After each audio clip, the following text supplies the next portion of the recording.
السلام علیکم ورحمۃ اللہ وبرکاتہ۔ آج ہم بات کریں گے ہمارے معاشرے میں بہو اور بیٹی میں فرق کی۔ ایک دن ایک ماں باپ اپنی بیٹی سے ملنے کے لیے اس کے گھر گئے تو داماد نے دروازہ کھولا۔ انہوں نے اسے اندر بٹھایا اور تھوڑی ہی دیر میں چائے پیش کی۔ باپ بولا کہ بیٹا تم نے یہ تکلف کیوں کیا؟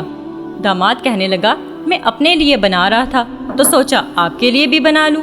یہ کہہ کر وہ تھوڑی دیر ان کے پاس بیٹھا اور پھر کچن میں جا کر اپنی بیوی کے ساتھ مدد کرنے لگا۔ وہ کبھی اپنی بیوی کی کچن میں مدد کرتا تو کبھی اس کے کپڑے پریس کرتا۔ اس کی بیوی شاید آفس کے کام میں مصروف تھی اور گھر کے سارے کام کاج ان کا داماد کر رہا تھا۔ ماں باپ یہ دیکھ کر بہت خوش ہوئے کہ ہماری بیٹی کتنی سکھی ہے، وہ کتنی خوش ہے، اسے کتنا پیار اور مدد کرنے والا شوہر ملا ہے۔ وہ تھوڑی دیر اس کے پاس بیٹھے اور پھر انہوں نے اس سے اجازت چاہی اور اپنے داماد کو بہت سی دعائیں دی کہ بیٹا تم بہت اچھے ہو، ہماری بیٹی بہت خوش قسمت ہے، اسے تم جیسا مدد کرنے والا اور ساتھ دینے والا شوہر ملا ہے۔ ماں نے داماد کو کہا کہ اللہ تعالیٰ تمہیں ہمیشہ خوش رکھے اور بہت سی دعاؤں کے ساتھ وہاں سے رخصت ہو گئے۔ جب دونوں ماں باپ گھر آئے تو بیٹے نے دروازہ کھولا۔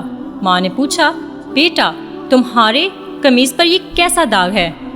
بیٹے نے کہا میں کچن میں اپنی بیوی کی مدد کر رہا تھا، شاید تبھی لگ گیا ہوگا۔ ماں کے تیور ہی بدل گئے۔ ہم نے تمہیں یہی سکھایا ہے، ہم نے تمہیں یہ تعلیم دی ہے کہ تم اپنی بیوی کی غلامی کرو۔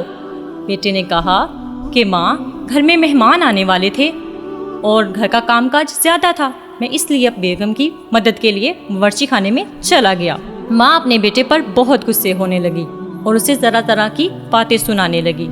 باپ جو پاس بیٹھا تھا تھوڑی دیر خاموش رہنے کے بعد بولا بیٹا تم اپنی ماں کو اس کے داماد کے گھر چھوڑ آؤ، کیونکہ اسے اس کا داماد ہی اچھا لگتا ہے۔ اگر کوئی بیٹا ہماری بیٹی کی مدد کرتا ہے تو وہ اچھا ہے، اور اگر ہمارا بیٹا کسی کی بیٹی کی مدد کرتا ہے تو وہ بیوی کا غلام بن جاتا ہے۔ ہمارے معاشرے میں یہ ایک تلخ حقیقت ہے کہ ہم بہوؤں کو اور بیٹیوں کو ایک برابر نہیں رکھتے، بہو اور بیٹی میں فرق کرتے ہیں۔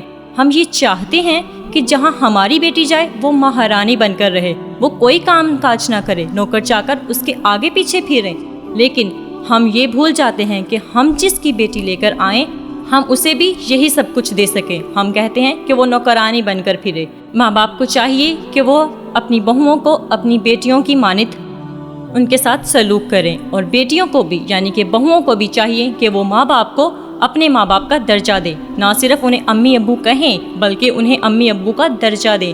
اگر ہر بہو اپنے ماں باپ کو یعنی کہ اپنے ساس سسر کو ماں باپ کا درجہ دے گی تو آج بہت سے ماں باپ بڑھاپے میں اکیلے ہونے سے بچ جائیں گے، بہت سے ماں باپ اولڈ ہاؤسز میں جانے سے بچ جائیں گے، اور بہت سے معاشرے بہت سے گھر خوشحال ہو جائیں گے۔ اللہ تعالیٰ سے دعا ہے کہ اللہ تعالیٰ ہمیں بہوؤں اور بیٹیوں میں فرق کرنے سے بچائے۔ ہم جس طرح اپنی بہو کو جس طرح اپنی بیٹی کے ساتھ سلوک کرتے ہیں، اپنی بیٹی کے لیے جو چاہتے ہیں وہی اپنی بہو کے لیے چاہیں۔ دعاؤں میں یاد رکھیے گا، اس ویڈیو کو لازمی شیئر کیجیے گا۔ اللہ حافظ۔